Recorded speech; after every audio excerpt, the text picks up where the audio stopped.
નમસ્કાર, હું હંસિની અને તમે જોઈ રહ્યા છો નિર્ભય ન્યૂઝ।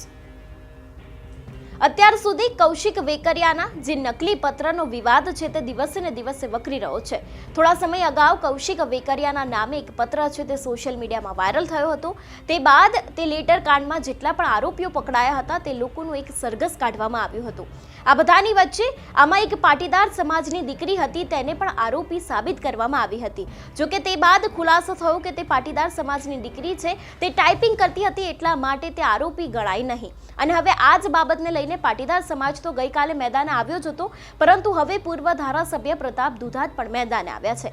તેમના દ્વારા મુખ્યમંત્રી સહિત નરેશ પટેલને પત્ર લખવામાં આવ્યો છે અને આજે આપણે તેના વિશે જ વાત કરીશું। જો વાત કરવામાં આવે પૂર્વ ધારાસભ્ય પ્રતાપ દુધાતે પત્રમાં શું લખ્યું છે, તો આ પત્ર છે તેમને મુખ્યમંત્રીને લખ્યો છે। તેમણે લખ્યું છે કે ભૂપેન્દ્રભાઈ પટેલને આજે સમગ્ર પત્ર છે તેમના દ્વારા લખવામાં આવ્યો છે। અને જો વાત કરવામાં આવે વિષયની, તો તેમણે લખ્યું છે કે અમરેલી જિલ્લામાં બનેલ લેટર કાંડમાં પટેલ સમાજની દીકરી પોતે ટાઈપિંગની પોતાની માલિક પ્રમાણે કરેલ, તેમાં આ દીકરીના આરોપી બનાવી અને રાત્રે 12 કલાકે તેની ધરપકડ કરીને સરઘસ કાઢવા સાથે અમરેલી પોલીસ પર કાયદેસરની કાર્યવાહી કરવાની બાબત છે તેને લઈને આ પત્ર લખવામાં આવ્યો છે। કારણ કે જે પટેલ સમાજની દીકરી છે તે ત્યાં કામ કરતી હતી, જે પ્રમાણે તેને તેના માલિકે વાત કરી એ પ્રમાણે તેને પત્ર લખ્યો હતો અને પત્રની જે પણ પ્રિન્ટ હશે તે આપી દીધી હતી, પરંતુ તેમ છતાં પણ અમરેલી પોલીસ દ્વારા તેને આરોપી બનાવવામાં આવી હતી અને આરોપીની સાથે તેનું પણ સરઘસ કાઢવામાં આવ્યું હતું। અને હવે આ જ મામલે અત્યારે હાલ પાટીદાર સમાજ લાલ ગુમ છે। અત્યાર સુધી અનેક એવી રજૂઆતો તો આપણે સાંભળી જ હતી,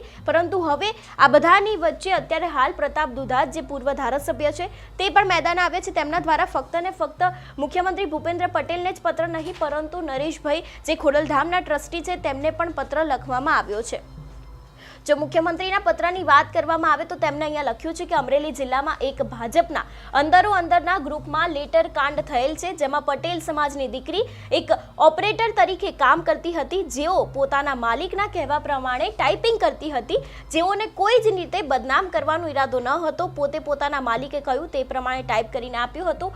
તેમ છતાં આ દીકરીને આરોપી બનાવી રાત્રે 12 વાગ્યે અમરેલી પોલીસ દ્વારા ધરપકડ કરી હતી અને બીજે દિવસે રિકન્સ્ટ્રક્શનના નામે મુખ્ય રોડ ઉપર આ દીકરીનું સરઘસ કાઢે તેમ મુખ્ય રસ્તા પર ચલાવી બનાવના સ્થળ પર લઈ ગયેલ હતી, જેમાં દીકરીને પણ રસ્તામાં ચલાવીને અમરેલી પોલીસ દ્વારા એક ભાજપના નેતાના અહમ સંતોષવા માટે આ પ્રમાણેનું કૃત્ય કર્યું હતું, જેમાં કાયદા અને બંધારણીય જોગવાઈ મુજબ કોઈ જ મહિલા રાત્રિના સમયે ધરપકડ ન કરાય અને કોઈ પણ મહિલાનો ફોટો આવે તો તેમાં લોકો વચ્ચે લાવવામાં ન આવે। તેમ છતાં પણ આ દીકરીનું સરઘસ કાઢવામાં આવ્યું હતું ને જેથી અમરેલી પોલીસ દ્વારા કાયદો અને બંધારણીય જોગવાઈ મુજબ આ દીકરીની સાથે અન્યાય કરેલ છે તેવું પણ અહીંયા કહેવામાં આવ્યું છે।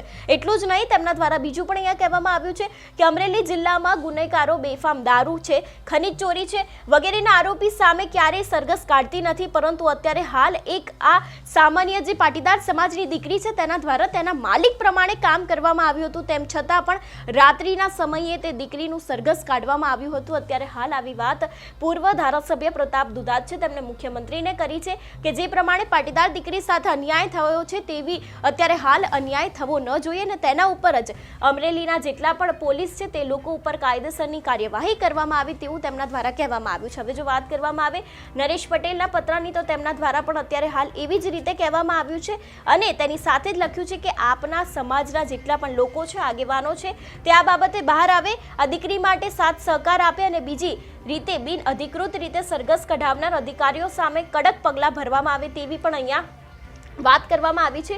જે ખોડલધામના નરેશભાઈ છે તેમને પણ આ પત્ર લખવામાં આવ્યો છે। એટલે અત્યારે હાલ પાટીદાર સમાજના જેટલા પણ લોકો છે તે લોકોને એક થવાની વાત કરવામાં આવી છે, કારણ કે કોઈ પણ રીતે જે આરોપી મહિલા હોય તો તેનું સરઘસ કાઢવામાં આવતું નથી હોતું ને રાત્રિના સમયે લગભગ અત્યાર સુધી કોઈ પણ મહિલાને આવી રીતે બહાર કાઢવામાં નથી આવતી, તેમ છતાં પણ પાટીદાર સમાજની આ દીકરીનું સરઘસ છે તે રાત્રે બહાર કાઢવામાં આવ્યું હતું। એટલું જ નહીં, પ્રતાપ દુધાત દ્વારા એમ પણ કહેવામાં આવ્યું છે કે કોઈ પણ એક નેતાનો, ભાજપના નેતાનો અહમ સંતોષવા માટે થઈને આ કૃત્ય છે તેને રચવામાં આવ્યું છે ને એક પાટીદાર સમાજની દીકરીને ઠેસ પહોંચે એવું કામ કરવામાં આવ્યું છે।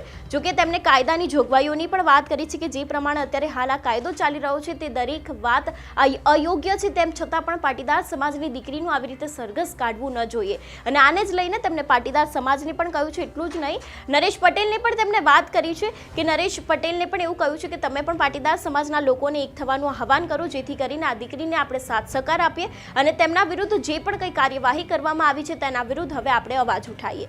એટલે હવે જે આ કૌશિક વેકરિયાનો લેટર કાંડ છે તે દિવસે ને દિવસે વકરી રહ્યો છે. આ વિવાદ આ બધાની વચ્ચે અત્યાર સુધી અનેક એવા પાટીદાર સમાજના લોકો તો આપણે સામે આવ્યા છતાં પરંતુ હવે આ વિવાદે રાજકીય વળાંક લીધો છે ને હવે કોંગ્રેસના લોકો પણ મેદાન આવ્યા છે. ગઈકાલે જેની ઠુમ્મર દ્વારા પણ આ જ વિષયને લઈને કહેવામાં આવ્યું હતું ને હવે આજે પૂર્વ ધારાસભ્ય પ્રતાપ દુધાતે પણ મુખ્યમંત્રી તેની સાથે જ ખોડલધામના જે નરેશ પટેલ છે તેમને પણ પત્ર લખવામાં આવી ગયો છે. તમારું શું માનવું છે આ વિષયને લઈને અમને કમેન્ટ કરીને ચોક્કસથી જણાવજો. તેની સાથે જ મારી ચેનલ નિર્ભય ન્યૂઝને લાઇક, શેર અને સબસ્ક્રાઇબ કરવાનું ભૂલશો નહીં. નમસ્કાર.